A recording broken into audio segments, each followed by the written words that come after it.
कहानी की शुरुआत होती है एक पुराने जर्जर अपार्टमेंट बिल्डिंग से, जहां हर रात अजीब और डरावनी आवाजें गूंजती रहती हैं। छठी मंजिल पर रहने वाली एक लड़की इन आवाजों से इतनी तंग आ चुकी है कि उसने अपनी छत पर मोटा साउंड प्रूफिंग मटेरियल लगा दिया है। लेकिन फिर भी ऊपर से आने वाले धमाधमाते कदमों की आवाज ऐसे लगती है मानो कोई ड्रम पीट रहा हो। सबूत इकट्ठा करने के लिए वह इन आवाजों की रिकॉर्डिंग शुरू कर देती है। तभी अचानक उसे खिड़की के पास अजीब सी सरसराहट सुनाई देती है। कैमरे पर हल्की सी एक परछाई नजर आती है। अब सवाल यह है कि ये आवाजें आखिर आ कहां से रही हैं? क्या ये किसी भूत का काम है या फिर किसी इंसानी चाल का नतीजा? कहानी की शुरुआत में हम जू यंग को देखते हैं, जो एक साधारण नौकरी पेशा औरत है। उसे सुनने में दिक्कत रहती है और अक्सर हियरिंग एड का इस्तेमाल करती है। एक दिन अचानक उसे पुलिस से फोन आता है। उसकी छोटी बहन जोशी पिछले 3 दिनों से लापता है। जू यंग तुरंत अपनी बहन के फ्लैट 604 पर पहुंचती है।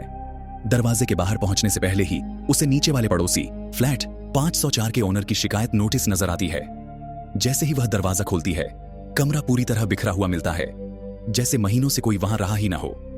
वह बहन को कॉल करने की कोशिश करती है, लेकिन फोन बंद होता है। असलियत ये थी कि दोनों बहनों के बीच पहले से ही दूरियां बन चुकी थीं और कई महीनों से उनकी ढंग से बातचीत नहीं हुई थी। पिछली बार जब जू यंग यहां आई थी, तब उसकी बहन कह रही थी कि ऊपर से आती आवाजें उसे पागल बना रही हैं, लेकिन जू यंग ने तब उसे नजरअंदाज कर दिया था और अब उसकी बहन गायब हो चुकी थी। कमरे में तलाश करते हुए जू यंग को फर्श पर अजीब से चिपचिपे निशान नजर आते हैं। तभी अचानक दरवाजे की घंटी बजती है। बाहर से एक आदमी की आवाज आती है, मगर सीसीटीवी में कोई नहीं दिखता। डरी हुई जू यंग धीरे से दरवाजा खोलती है। सामने वही पड़ोसी खड़ा था जो हमेशा उस पर शोर मचाने का इल्जाम लगाता था। जू यंग हैरान रह जाती है। अगर फ्लैट खाली था तो फिर आवाज कौन कर रहा था? तभी उसे कॉरिडोर में लाल कपड़े पहने एक मिस्टीरियस फिगर दिखाई देती है। वह बिल्डिंग के चौकीदार से मदद मांगती है। चौकीदार बताता है कि उसकी बहन जोशी हमेशा इन आवाजों के पीछे पड़ी रहती थी और पूरे अपार्टमेंट की छानबीन कर चुकी थी। तभी दूसरी लड़की दौड़ती हुई आती है और बताती है कि बेसमेंट से भयानक बदबू आ रही है।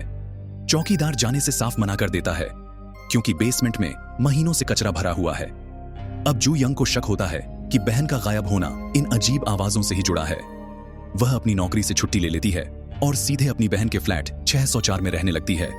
घर साफ करते समय उसे बार बार बहन की यादें और उनका बीता हुआ समय परेशान करने लगता है। कई कोशिशों के बाद वह बहन का फोन अनलॉक करने में सफल होती है और पता चलता है कि आखिरी कॉल किसी अनजान नंबर पर की गई थी। जब वह कॉल करती है तो फोन बंद मिलता है। हारकर वह मैसेज छोड़ देती है, इस उम्मीद में कि कोई सुराग मिले। वह बहन की रिकॉर्डिंग सुन रही थी कि तभी ऊपर वाले फ्लैट से जोरदार धम धम की आवाज आती है। उसका दिल डर से थम सा जाता है, लेकिन हिम्मत जुटाकर सुनती रहती है। रिकॉर्डिंग में उसकी बहन की चीखें और चिल्लाहट गूंजती है। जू यंग को लगा यह सिर्फ रिकॉर्डिंग का हिस्सा है, लेकिन जैसे ही उसने प्लेयर बंद किया, वही आवाजें चारों तरफ गूंजती रहीं। फिर अचानक उसे अपने कानों में किसी औरत की फुसफुसाहट सुनाई देती है। अब उसे यकीन हो गया कि यह बिल्डिंग कोई आम जगह नहीं, यहां कुछ तो गलत है। खुद को शांत करने के लिए वह शॉवर लेने जाती है। तभी दरवाजे की घंटी बजती है और उसके साथ ही बहन की चीखती आवाज आती है, मदद करो। जू यंग दरवाजे की ओर भागती है, लेकिन तभी उसे याद आता है उसकी बहन को तो अपार्टमेंट का पासवर्ड तक नहीं पता। धीरे से वह पी होल से झांकती है और सामने उसे एक काली आंख सीधी उसे घूरती हुई दिखती है। जू यंग की चीख गले में ही अटक जाती है। तभी एक कान फोड़ू शोर गूंज उठता है। अगली सुबह जू यंग की बहन का बॉयफ्रेंड काई हून वहां पहुंचता है। 3 दिन से कोई इंफॉर्मेशन न मिलने पर वह बेचैन होकर आ गया था। जू यंग उसे बहन के गायब होने की बात बताती है। तभी उस आखिरी कॉल वाले नंबर से फोन वापस आता है। कॉल करने वाला सोसाइटी ऑफिस का कर्मचारी होता है। वह बताता है कि उसकी बहन अक्सर ऑफिस में शिकायतें लेकर आती थी। कभी कहती ऊपर से बहुत शोर आता है, कभी कहती बिल्डिंग में भूत घूमते हैं। यह सुनकर जू यंग का दिल बैठ जाता है। जू यंग की हून के साथ वापस उसकी बहन के अपार्टमेंट जाती है। तभी उन्हें दीवार पर एक और नोटिस चिपका हुआ मिलता है। रात को वो दोनों मिसिंग पोस्टर भी लगाते हैं। तभी दरवाजे की घंटी बजती है। सामने वही नीचे वाला अपार्टमेंट 504 वाला खड़ा था और इस बार पहले से भी ज्यादा खौफनाक दिख रहा था। उसने धमकी दी, ये आखिरी चेतावनी है। की हून ने देखा कि उसके हाथ में बड़ा चाकू था। उसने जू यंग को वार्न किया, अगली बार वह आए तो दरवाजा बिल्कुल मत खोलना। अगले दिन जू यंग बिल्डिंग में मिसिंग पोस्टर लगा रही थी। तभी उसने देखा कि एक छोटा लड़का बेसमेंट की ओर अजीब नजरों से देख रहा है। उसने टॉर्च वहां मारी तभी अचानक एक चूहा भाग निकला और वह चौंक गई। उसी समय ऊपर वाली मंजिल की एक औरत योंगियन ने उसे रोका और कहा, तुम यहां पोस्टर नहीं लगा सकती, ये बिल्डिंग रीडेवलप होने वाली है और अगर मौत या गायब होने की बातें फैली तो प्रोजेक्ट रुक जाएगा। जू यंग ये सब सोच ही रही थी कि उसने दूर एक झूले पर बैठी छोटी लड़की को देखा, लेकिन दोबारा देखने पर वह रहस्यमय तरीके से गायब हो चुकी थी। घर लौटने पर उसे नाली की पाइपलाइन से बहन की आवाज सुनाई दी। उसने कान लगाकर सुना, मगर अचानक आवाज गायब हो गई। तभी दरवाजा अपने आप खुलने लगा और उस पल जू यंग हैरान रह गई। उसकी बहन लंगड़ाती हुई कमरे में आ रही थी, लेकिन उसकी आंखों में अजीब सी डरावनी थी, जैसे वह कोई और ही हो। जू यंग दौड़कर उसके पीछे गई, लेकिन अगले ही पल जोशी अचानक गायब हो गई। जैसे ही जू यंग मुड़ी, उसने अपनी बहन को छत से लटकते देखा। ये देखकर वह चीख उठी और अगले ही पल जू यंग जाग गई।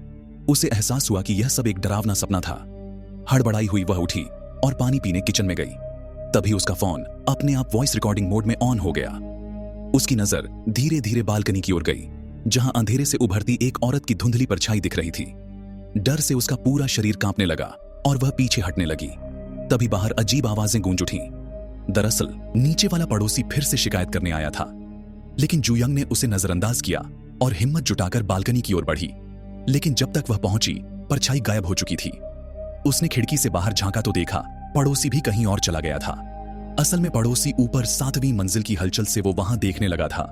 इसके बाद वो नेबर जैसे ही वह वहां पहुंचा, चेक करने के लिए अचानक एक कटा हुआ इंसानी सिर उस पर लटक गया। अगले ही पल पूरी बॉडी ऊपर से धड़ाम से नीचे आ गिरा और पड़ोसी चीख पड़ा। वह भागने ही वाला था कि बॉडी ने उसका पीछा करना शुरू कर दिया। डर से वह सीधे बालकनी से कूद गया। पुलिस आई और इसे एक हादसा कहकर टाल दिया, लेकिन जू यंग को शक था कि यह कोई साधारण मौत नहीं। वह पुलिस को रिपोर्ट करने ही वाली थी कि तभी सोसाइटी का प्रेसिडेंट यानी बिल्डिंग का चेयरमैन उसके सामने आकर रोकती है। वह कहती है, ये सब बातें फैलाओ मत, वरना रीडेवलपमेंट का प्लान बर्बाद हो जाएगा। और ताना मारते हुए कहती है, जो लोग 604 फ्लैट में रहते हैं वो हमेशा पागल हो जाते हैं। यह सुनकर जू यंग सन्न रह जाती है। क्या इस फ्लैट में पहले भी कुछ हो चुका था? वह तुरंत 804 फ्लैट पर जाती है। वहां रहने वाली औरत उससे बात कर ही रही होती है कि तभी पीछे से एक छोटी लड़की भागती हुई निकलती है। औरत कहती है, चिंता मत करो, ये मेरी बेटी है। फिर धीरे धीरे वह जू यंग को 1 साल पुरानी घटना बताती है। तब सोसाइटी का पुरानी चेयरमैन फ्लैट 704 में रहती थी। ऊपर से आती आवाजों से वह पागल हो गई थी और हर दिन दीवारें पीटती और चिल्लाती थी। ये सब 604 वाले आदमी को इतना परेशान करने लगा कि एक दिन उसने गुस्से में 704 फ्लैट में घुसकर चेयरमैन की बेरहमी से हत्या कर दी। मरते समय चेयरमैन दीवारें पीटकर मदद मांग रहा था, लेकिन लोगों ने सोचा कि वह फिर से शोर कर रही है और नजरअंदाज कर दिया। उस दिन के बाद से 604 वाला आदमी रहस्यमयी तरीके से गायब हो गया। कई लोगों ने कहा उसे आसपास भटकते देखा है, लेकिन पुलिस रिकॉर्ड में वह कहीं दर्ज नहीं हुआ। तब से 704 फ्लैट हमेशा खाली है। जब जू यंग ने यह बात अपनी बहन के बॉयफ्रेंड को बताई तो वह तुरंत शक हुआ, क्या वह पुराना कातिल अब भी इस बिल्डिंग में कहीं छिपा है? आखिर पुलिस के पास उसके बाहर जाने का कोई सबूत नहीं था। यह मामला उसकी बहन के गायब होने से भी मिलता जुलता लग रहा था। की हून ने कहा कि जरूर बिल्डिंग के अंदर कोई सीक्रेट जगह है जहां लोग छिप सकते हैं। तभी जू यंग के दिमाग में बेसमेंट आया। दोनों ने हिम्मत जुटाई, ताला तोड़ा और अंदर गए। अंधेरे बेसमेंट में रास्ता 2 हिस्सों में बटा हुआ था। उन्होंने अलग अलग तलाशने का फैसला किया। की हून कैमरा लेकर धीरे धीरे आगे बढ़ा। तभी उसने देखा जमीन पर एक इंसानी बॉडी पड़ी है, चेहरा बिल्कुल पुराने कातिल जैसा। जैसे ही वह पास झुककर देखने लगा, अचानक एक कान फोड़ू आवाज गूंजी और एक कटा हुआ सिर उसके पैरों के पास लुढ़क आया। की हून का पूरा शरीर अजीब तरह से मरोड़ने लगा। जू यंग समझ नहीं पाई क्या हो रहा है और उसके पास दौड़ी, लेकिन जो उसने देखा उससे उसकी रूह कांप उठी। की हून मरोड़ा हुआ अजीब सा शरीर लिए उस पर झपटा। जैसे ही वह खुद को छुड़ाने वाली थी, अचानक एक मिस्टीरियस फिगर अपीयर हुआ और अगले ही पल जू यंग को होश आया तो वह सोसाइटी प्रेसिडेंट के घर में थी। बातचीत के दौरान प्रेसिडेंट का बेटा उसे दिखता है। जू यंग चेयरमैन से कहती है, इस बिल्डिंग में मैंने सिर्फ हमारे घर और 804 के ही बच्चे देखे हैं। लेकिन प्रेसिडेंट चौंक उठती है और कहती है, 804 की औरत तो सालों पहले हादसे में मर चुकी है। जू यंग हिल जाती है। तो फिर उसने किसे देखा था? इसी बीच प्रेसिडेंट का बेटा उसका हियरिंग एड उतार कर इशारों से कहता है, तुमने वो आवाजें सुनी जो तुम्हें सुननी ही नहीं चाहिए थी। अगर और छानबीन करोगी तो तुम भी मर जाओगी। तभी पुलिस का फोन आता है। बेसमेंट में एक लाश मिली है और वह उसकी बहन का बॉयफ्रेंड था। अब गुस्से में जुयंग फिर बेसमेंट लौटती है और कचरे के ढेर में खोदते हुए बहन का कैमरा ढूंढ लेती है। फुटेज से सच्चाई का पता चल जाता है। असली आवाजें तो 804 वाले परिवार से आ रही थीं। वे लोग चाहते थे कि बिल्डिंग कभी रीडेवलप ना हो ताकि वे हमेशा अपनी मरी हुई बेटी की आत्मा के साथ वहीं रह सकें। इन क्लू के सहारे जुयंग अपनी आधी मरी बहन तक पहुंच जाती है, लेकिन तभी 804 वाली एलिस वहां आ धमकती है। जुयंग जल्दी से बहन को अलमारी में छिपा देती है और एलिस का सामना करती है। तभी एलिस का राज सामने आता है। वह कहती है, बाकी सबकी वजह से मेरी बेटी को बाहर जाना पड़ा और तभी उसका हादसा हुआ। अब मैं किसी को चैन से जीने नहीं दूंगी। वह यह भी मान लेती है कि उसने ही सोसाइटी प्रेसिडेंट की हत्या की थी क्योंकि वह बिल्डिंग को तोड़कर रीडेवलप करना चाहता था। एलिस जुयंग पे अटैक कर देती है और उसे हथौड़े से मारने वाली होती है। उसी पल प्रेसिडेंट की आत्मा ऊपर से छलांग लगाकर एलिस पर हमला करती है। मौका पाकर जुयंग भागती है और दरवाजा बंद कर देती है। अंदर से भयानक धमाकों की आवाज आती है और एलिस की मौत उसी तरह होती है जैसे कभी प्रेसिडेंट की हुई थी। लेकिन कहानी यहीं खत्म नहीं होती। थोड़ी देर बाद उस अपार्टमेंट में नया किराएदार आता है। जैसे ही दरवाजा खुलता है, नया किराएदार पूछता है, क्या आप यहां अकेली रहती हैं? जुयंग जल्दी से जवाब देती है, नहीं, मैं अपनी बहन के साथ रहती हूं। लेकिन नया किराएदार थोड़ी हैरानगी से कहती है, अजीब है, मुझे तो इस फ्लैट में और कोई नजर नहीं आ रहा और रात को यहां से बहुत शोर आता है। जुयंग बात बदल देती है, लेकिन माहौल और भी रहस्यमय हो जाता है। और दोस्तों, यही थी इस फिल्म की पूरी कहानी। बड़ा ट्विस्ट यहां यह है कि हमारी मेन लीड जुयंग शायद सच में मानसिक रूप से बीमार थी। जो भी अजीब परछाइयां, आवाजें और डरावने हादसे उसने देखे सुने, हो सकता है वो सब उसकी अपनी कल्पनाएं और भ्रम रहे हों। तो अब असली सवाल यह है, क्या वाकई उस जगह पर कोई आत्मा भटक रही थी या ये सब सिर्फ जुयंग के दिमाग की उपज थी? इसका फैसला आपको करना है। और इसके साथ ही कहानी यहीं खत्म होती है। वीडियो को आखिर तक देखने के लिए आपका बहुत बहुत धन्यवाद।